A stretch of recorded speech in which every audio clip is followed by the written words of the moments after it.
ये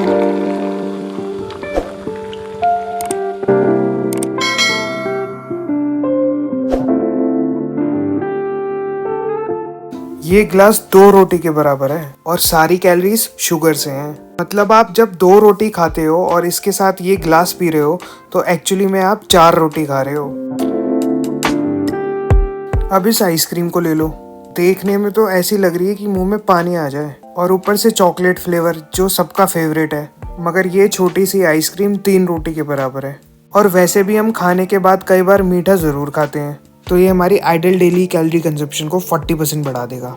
लगभग सारी एडिड शुगर की चीजें, चाहे वो ice cream, dessert, chocolate, cold drink, biscuit, ये सब देखने में तो छोटी लगती है और इनसे पेट भी नहीं भरता, पर हमारी बॉडी के लिए बहुत डेंजरस है। चलिए देखते हैं ऐसा क्यों।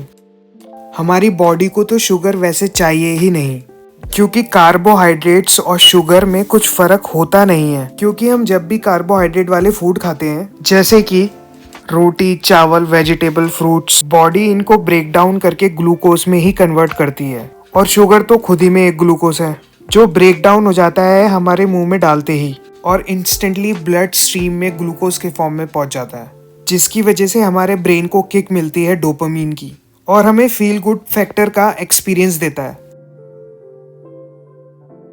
मैक्रो लेवल में सिर्फ 3 न्यूट्रिशन इंपॉर्टेंट होते हैं हमारी बॉडी के लिए। पहला होता है प्रोटीन, जो हमारी मसल को बनाता है और मेंटेन करता है। दूसरा होता है कार्बोहाइड्रेट्स, जो हमको एनर्जी देता है डेली वर्क के लिए ग्लूकोज की फॉर्म में। और तीसरा होता है फैट्स, जो हमारी बॉडी के हार्मोन्स को मेंटेन और रेगुलेट करता है, साथ ही कुछ इंपॉर्टेंट माइक्रो न्यूट्रिएंट्स को एब्जॉर्ब करने में मदद करता है। इसलिए जो हम एडिड शुगर खाते हैं वो हमारी बॉडी को बहुत ही नेगेटिवली हार्म करती है। ये हमारे ब्रेन को स्टिमुलेट करती है और एडिक्टिव बनाती है। और कई रिसर्च ये कह रही है कि इसका एडिक्शन अल्कोहल और ड्रग्स के बराबर ही है, और कंपैरेटिवली मल्टीपल टाइम्स हार्मफुल है, क्योंकि इसकी अवेलेबिलिटी और प्रेजेंस हर जगह है। आपको हर पैकेट फूड में एडिड शुगर मिल जाएगी, एंड ओवरऑल सप्लाई भी बहुत ज्यादा है।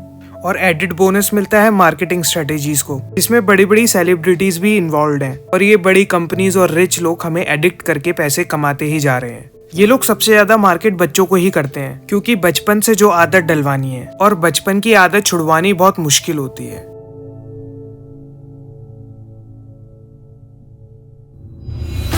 चलिए अब देखते हैं डेंजरस रिजल्ट्स शुगर कंज्यूम करने के।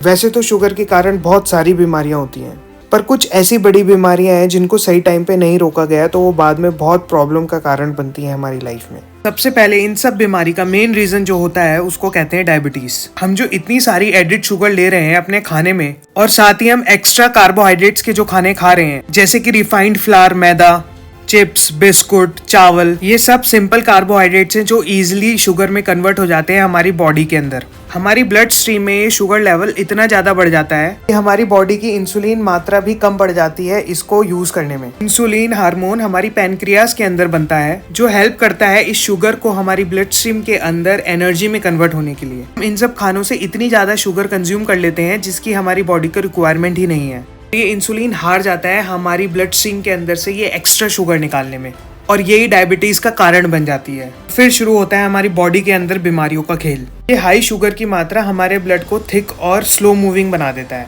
और साथ ही ये स्टिकी और स्टिफ हो जाता है, और ब्लड की कैपेबिलिटीज को कम कर देता है। हमारा ब्लड कम मात्रा में न्यूट्रिशन और ऑक्सीजन को कैरी करता है, और इसकी वजह से हमारी बॉडी में क्लॉटिंग होनी शुरू हो जाती है। ये हाईली रिस्की फैक्टर बन जाता है हमारे ब्रेन और आईज को लेकर, क्योंकि इनके अंदर बहुत स्मॉल ब्लड वेसल्स होते हैं जिनको हम कैपिलरीज बोलते हैं। ब्लड का मूवमेंट इनके अंदर स्लो हो जाता है और ना ही इनको न्यूट्रिशन दे पाता है। इसकी वजह से हमारी ब्रेन की फंक्शनिंग कम हो जाती है और हमारी आईज वीक हो जाती हैं। Brain stroke, loss of memory, loss of vision, blurry vision, ये कॉमनली देखने को मिलता है। ये हमारी किडनीज को भी बहुत हार्म करता है।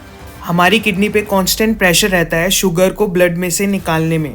फिर हमारी किडनी ओवरड्राइव मोड में चली जाती है, और ऊपर से किडनी को न्यूट्रिशन भी नहीं मिलता शुगर की प्रेजेंस की वजह से, और इसकी वजह से किडनीज बहुत डैमेज हो जाती हैं। यही कारण है कि शुगर पेशेंट्स फ्रीक्वेंटली यूरिनेट करते हैं। एक्स्ट्रा शुगर हमारी बॉडी में गैंग्रीन भी करता है, जिसका कारण है टिश्यूज का मरना न्यूट्रिशन की सप्लाई नहीं होने की वजह से।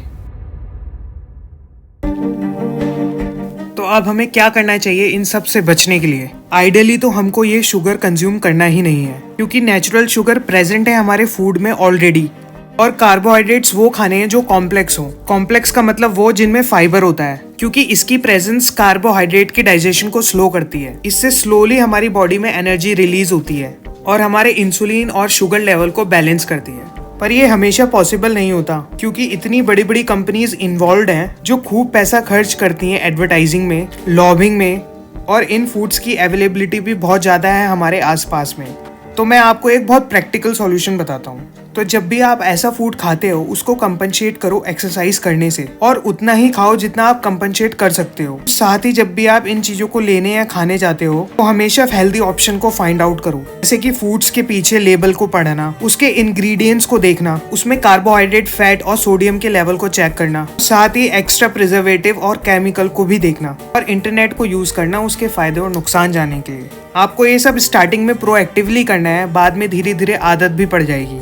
और ये बच्चों के केस में बहुत ज़्यादा ज़रूरी है, क्योंकि इस तरीके के फूड बच्चों के मेटाबॉलिज्म में बहुत ज़्यादा इम्पैक्ट डालते हैं। उनकी बॉडी की टेंडेंसी बनाते हैं मोटा होने की, मसल्स का डेवलपमेंट नहीं होता और बोन्स वीक होती हैं। ये फिजिकल इंड्योरेंस भी कम करता है, क्योंकि बॉडी को सही तरीके से ऑक्सीजन नहीं मिल रही होती है। और इसका इम्पैक्ट साइकोलॉजी में भी बहुत होता है। बच्चे इम्पेशेंट और इरेशनल हो जाते हैं। इसलिए बच्चों को बचपन से ही हेल्दी फूड खिलाने की आदत डालनी चाहिए। हर सीजन के वेजिटेबल्स एंड फ्रूट्स, उससे उनका टेस्ट बड डेवलप होगा।